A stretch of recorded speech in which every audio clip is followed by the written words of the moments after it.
If boiled just right, this clear, transparent juice will turn into a thick, gooey syrup. Ooh. So that's just straight up palm sugar. Now we have sugar, don't we? We've got sugar, but you never think of it like a plant, like growing in the ground. Well, you do sometimes on the tellis, but you don't really, do you? You just like take it for granted that it's sugar. But they're squeezing that out of those palms, out of the sticks, and then they're boiling it up, and I bet that's sweet and caramel, yum. This process is the basis of making panela, a type of unrefined raw sugar. Ooh.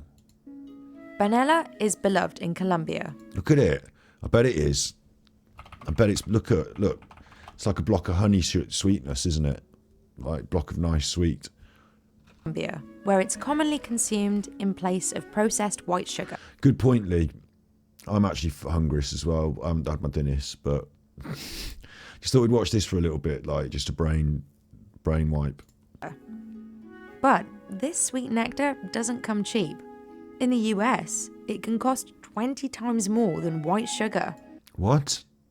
The unrefined raw thing costs lots more than, I suppose, because there's so many massive factories producing the refined thing, getting the straight from the cane raw traditional stuff's more difficult, isn't it? Weird that though, isn't it? And in Colombia, depending on where it's made, panela can cost up to 17,000 pesos per kilogram. So it's handmade, and that makes it special. I thought it was going to be some rustic rubbish, therefore, you know, they like the modern stuff that's all nice and refined. And no, just because it's been through the massive factories and you've got your economies of scale doesn't mean that this, I mean, that makes that cheaper, but this, it's like some sort of,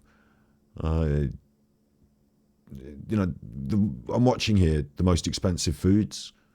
This is the video I'm watching, the most expensive foods on Insider Business. So Expensive Food Season 2 Marathon. So no, it's interesting, isn't it? Because it looks like more rustic, but actually it's like handmade, special artisan. The purest form of panela is made by the indigenous communities of the Sierra Nevada de Santa Marta, the highest coastal. The Sierra de Mata de Santa, what was it? Made by the indigenous communities of the Sierra Nevada de Santa Marta. Sierra Nevada de Santa Marta. The highest coastal mountain range in the world. Ooh. Here, long distances, high temperatures, and limited resources make panela much more valuable than any other type of sugar. Oh, look at it. You got dirty fingernails.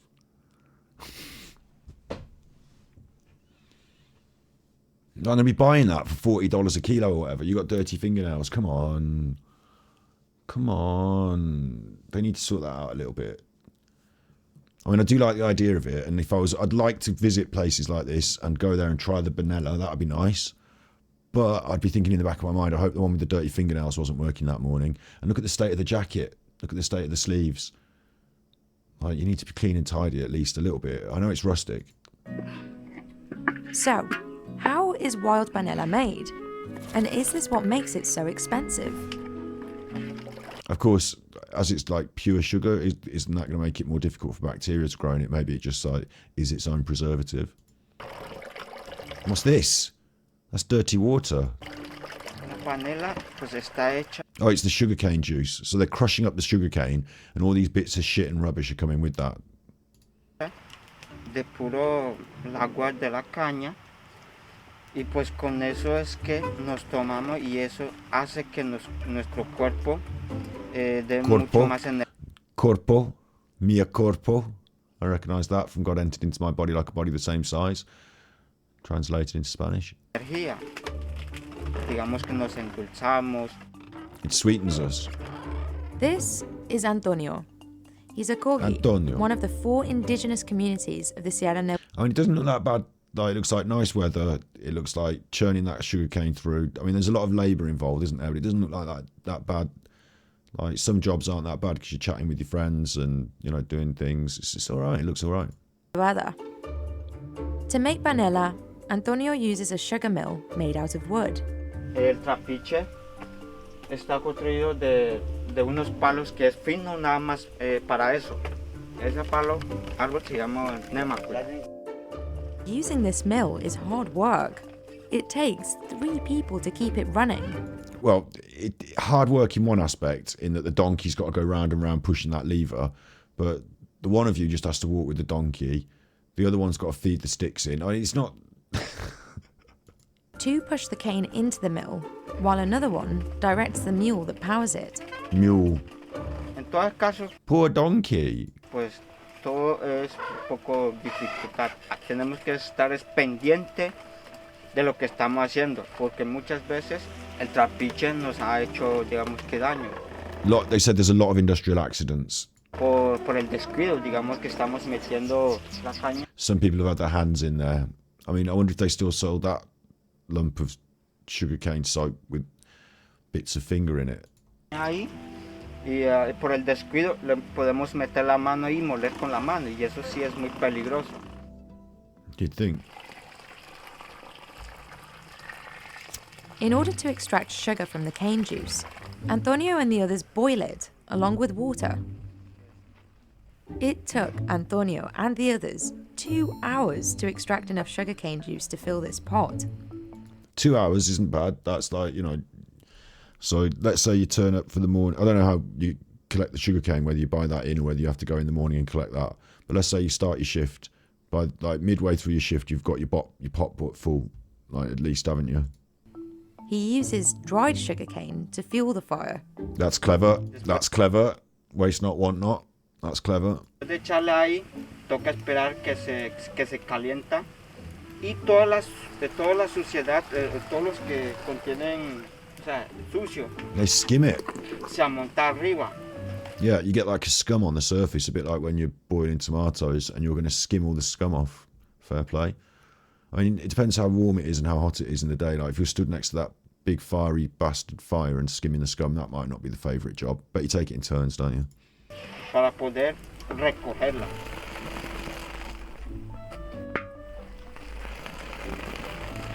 Don't pour it back in though. The juice boils quickly and at very high temperatures, so hot that some of the sugar caramelizes. During the boiling process, the juice is constantly stirred and pushed to the bottom of the pot where the temperature is higher. Antonio then removes the water, revealing the sugar at the bottom of the pot. Right, got you. So the water boils off and creates that foam, but essentially like the water's sat on top, and rather than waiting to boil it all off and be left with the sugar, they just skim it off as well, and then that's the denser caramelized sugar. Yeah. Like, it actually looks really nice in there now, doesn't it? But considering all the bits and rubbish that have been going in and the no gloves.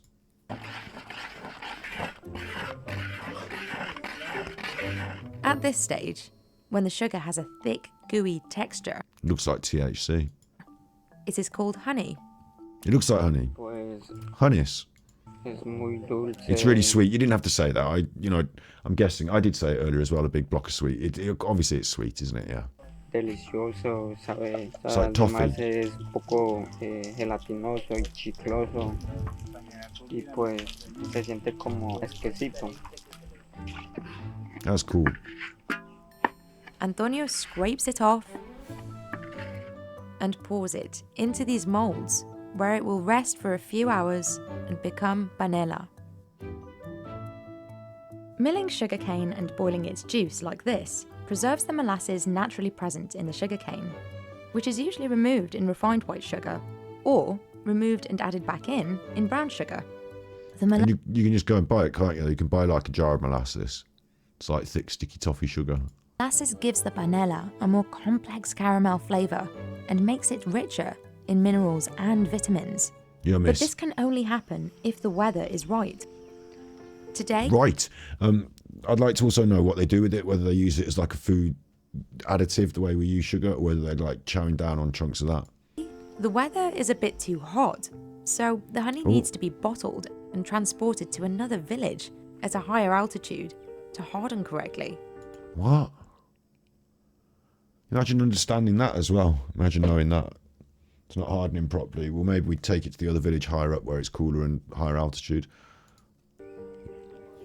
When the panela is dry, it is sold in one Dry. I like the way she talks. kg. When the panela is dry, it is sold in 1 kilogram portions like this one. With 10 buckets of sugarcane, Antonio can get 12 panelas. I don't know how many sugar canes go in a bucket. La panela es tradicional desde siempre. Eso pues aprendemos desde la infancia. Digamos que pues vemos a nuestro padre cuando nacemos mirándolo pues moliendo la caña y pues uno colabora. Can you help him? Digamos que They get the kids helping, so, you know, careful with your hands. I know, they follow the donkey. seguir atrás al mulo para que le pueda echarle y pues así aprendemos y ya. The mule. But it's not just the process that makes panela different from other types of sugar. It's the sugarcane it comes from. Por eso aquí en la Sierra Nevada habemos 4 étnicos lo que consumimos la panela. Pasa que hoy hay 4 clases de caña. Caña pijota, cubana, cubana, y caña blanca, caña blanca, y caña dulce. and caña dulce. Agustin So 4 different communities that make this, and they all have their own specific kind of sugarcane they make it from. has lived here for the last Got it. 12 years. He's a local guide, connecting visitors to the Guide? Why did she say these words different? lived here for the last 12 years. He's a local guide, Guide? I'd love to know what accent that was. She's got a very touch of an accent, hasn't she? Agustin has lived here for the last 12 years. He's a local guide, Guide? connecting visitors to the Sierra Nevada de Santa Marta with his Connecting visitors to the Sierra Nevada de Mata. native Gorgi traditions.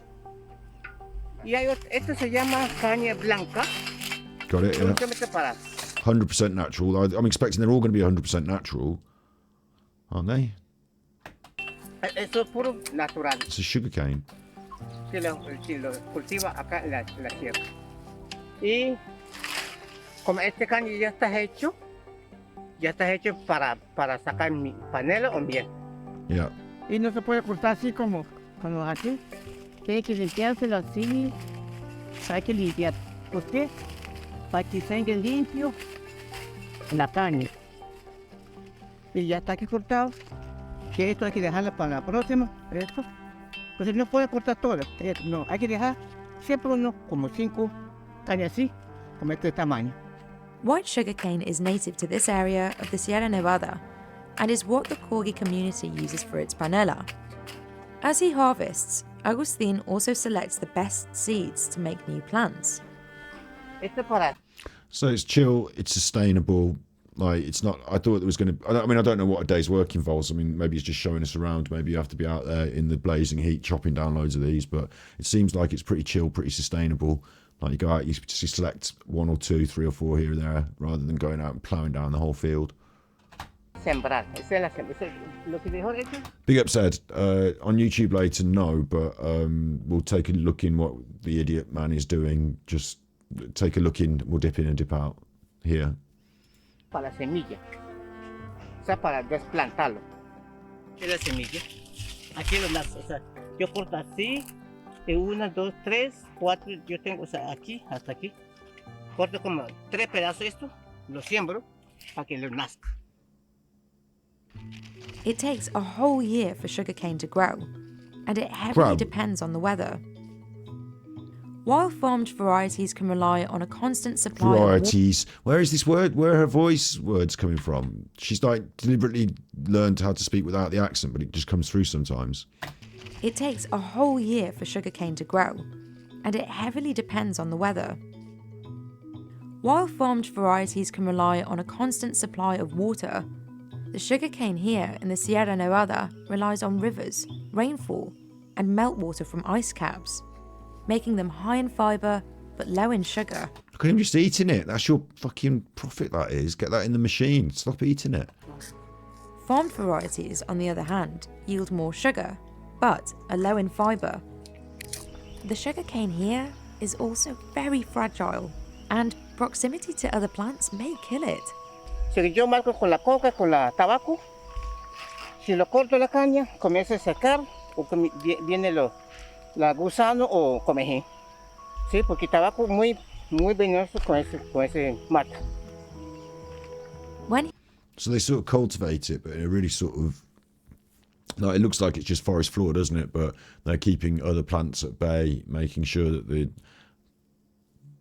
the environment is perfect, replanting.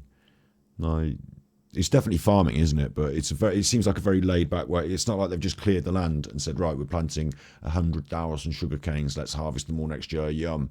Like, they're just making sure everything keeps going, everything's kept at bay. Like, it's kind of chill. he's finished, Agustin will walk to Antonio's mill, where sugarcane will be turned into honey, and then panela, all over again. A medida que se nos acabe la panela, volvamos a moler. Digamos que si sale 4 baldes, llega nada más por la mitad de una botella que es grande. Y pues si habemos bastante familia, pues se acaba rápido. This stuff that costs, this is one of the most expensive foods. The reason I'm watching this video is because I'm reacting to the most expensive foods. Decided to have a little look at some of the most expensive foods. And he just said that despite it selling for like X times the price of normal sugar, they stack it up, they rack it up, and then they just hand it out to their family. And then when it's finished, they'll just go back out and cut some more and make some more. Like, I thought this was supposed to be like you're sitting on a gold mine, export it. Like, no, it's well chilled, isn't it? I love the fact that even though it's one of the most expensive foods, they just hand it out to their families. That's probably why it's the most expensive food, is because the people that are making it and selling it are few and far between, because they're just chilling, having a nice life, eating their sugar cake. Both the dry panela and the gooey honey are an essential part of the Corgi diet. They are used in drinks like agua panela, an infusion of panela in hot water. But I thought so. I was going to say, I wonder if they use it like a food additive, and yeah, look, they make drinks out of it. are also consumed on special occasions like marriages and baptisms. Well, they seem to eat it all the fucking time, so I would expect. Panela has an advantage over honey. It can be stored for longer, and it can be sold. More recently, and only to those who ask, the community has started selling it. But the moment that panela leaves the sugar mill, its price rises. This Yeah, of course, because if you buy it and sell it, then you're going to want to put a profit on it, aren't you? So, of course, it rises, but it's interesting to think that the people who get the most money or pay the most money for it, like, it's not like they get the big monies themselves, maybe. Like, maybe as it gets sold around the world, the money increases. is the main road in this part of the Sierra. That's the main road. For panela producers to find buyers, That's the main road. It's kind of cool. He's walking there with no shoes on. It's the main road. He's got his expensive bag of sugar. Chilies. they have to walk to the closest village, and that can take hours. So he's not looking to be like Elon Musk rich, is he? Like, one of the things that's interesting is sometimes when you see people in these sort of situations, you think, oh, like, you know, about aid work, but it's not like that here. Like, this is their way of life, this is their lifestyle, and they're happy with it. So he's not looking for, like, he's all right just going and selling his sugar in his bag. He's all right.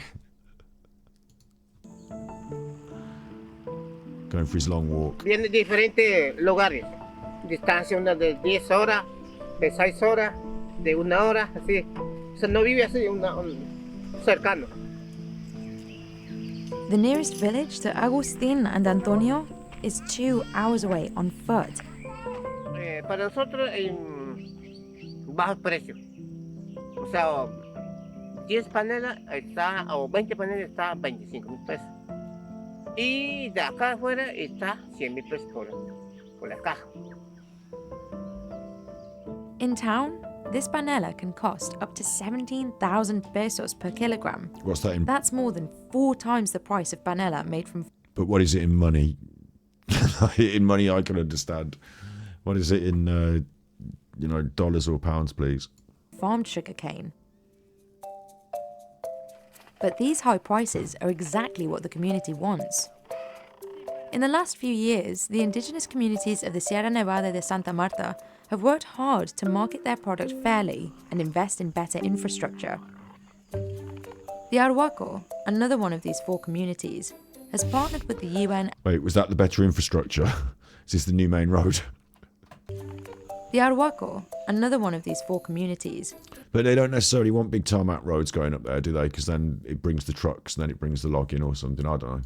has partnered with the UN and Ecopetrol, a major gas company, to modernise its sugar mills and get a licence to sell wild panela abroad. The global rise in fame of panela as a healthy alternative to sugar is also contributing to increased demand. So what will happen is they'll get big business making panela, and it'll be like, you know, big business just churning this shit out instead of refining it. There'll still be the traditional handmade stuff, but they'll be pushed out, won't they? And more people will just use the more readily available, slightly cheaper, but horribly capitalized vanilla. Panela made from farmed sugar canes has reached over $36 per kilogram, while indigenous varieties aren't yet exported. Varieties. I love it when she's talking. So, panela, yeah. Can I buy it? Oh, but if I look on the internet these days, I'm scared if people could see my fucking details. Can't, aren't I? Oh no! But look, you can buy it here. Look, organic panela, unrefined, £6. Panela a kilogram, £10. Made in Colombia. But you don't know, like, they just said these big businesses are going to come in, so you could still be made in Colombia. It doesn't mean it's made by those chuffing chuffers. How do you get the chuffing? How do you know it's made by those chuffers? Like, you can just buy it all over the show. It'll just be made in factories now, won't it? Because it's just get the sticks, mill the sticks, boil the juice, sell it. But how do you know it's the real deal stuff, the most expensive stuff, that stuff that doesn't leave the village? How do I get it? I want some panela. But there is a difference between what is currently available to consumers and the indigenous panela. Exactly. I'm going to have to get myself out there. Look, this person's even cut their fingernails for the final product. I might have to get myself out there and get myself a block of that and sit up in the mountains, smoking warnis, eating panela. That's what I might have to do. Colombia is one of the world's top sugarcane producers, producing 2.3 million metric tons of sugarcane annually. Fuck, this is what I was talking about. That might be good or it might be bad. Like, I'll tell you what else they produce as well. They produce this, and they produce the other ingredient that used to be in Coca-Cola that's also very popular.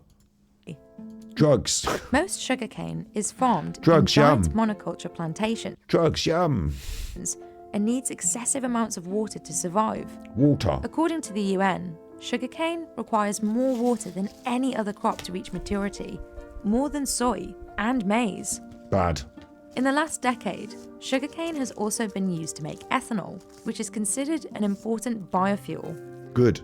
This has ramped up sugarcane monocultures even more, Bad. and sugarcane crops now take up to 60 million acres of land worldwide. Bad. The overabundance Is of it? panela made from farmed sugarcane diminishes the competitiveness of the wild panela in the market. True. But also, though, like, we do have to farm our food somewhere, and like some places have to, like, you know, have better conditions, and due to economies of scale, meaning that if you get fucking loads grown in one place, it's cheaper because they've got fucking loads of it, and you can specialize, and then you can export it around the world. Oh, I don't like globalism, but you can, right?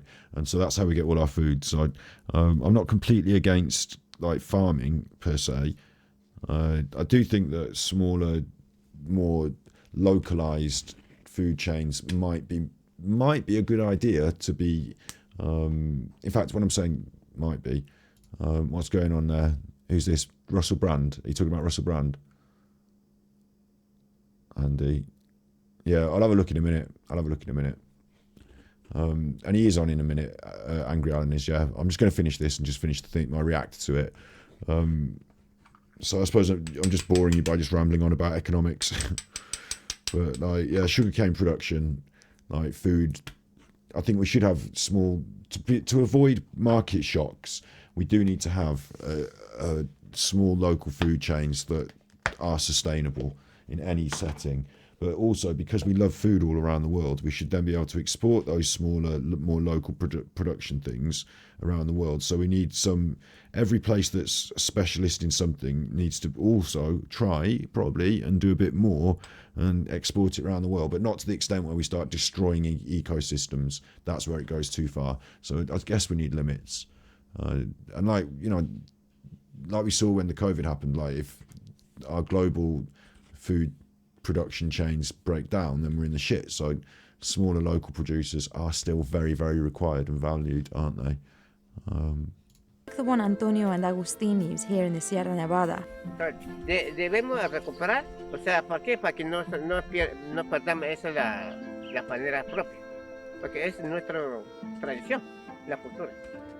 But the isolation of the mountains makes keeping panela alive here challenging. In the last few years, snow has almost disappeared from some peaks in the Sierra Nevada. This means no meltwater in the summer, a crucial resource for sugarcane. The warming climate is also making it hard for panela to dry fully, and more families are either skipping the drying step and just making honey, which is more perishable and harder to sell, or they're moving their sugarcane mills to higher, even more remote mountain slopes. La panela tiene mucha vida para nosotros. Es un proceso de panela para nosotros tiene un significado, porque si nosotros como indígenas pobres no lo consumimos panela, no tiene sangre, o sea, no tiene fuerza de sangre, no tiene oxígeno. He seems well chill. I don't know what he's even doing with that fucking thing that he's rubbing that stick on. Like, you see he's rubbing that stick on that other stick. It looks like a mushroom or something. He's been rubbing that stick on that. I don't even know what that is. But I like this dude. He's cool. He gets it. He's like, this is part of our culture. We need to keep making this panela, man. We need to get up that mountains, make sure we're still making the panela come what may. Don't mind, I'm going to take a walk up the road to the local village.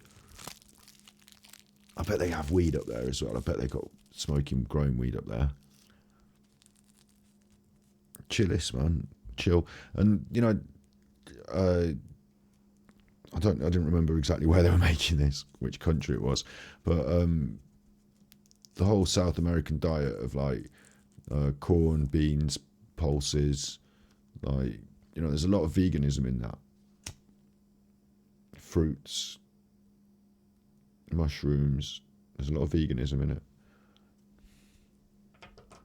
So there you go, cut that, that can be a react.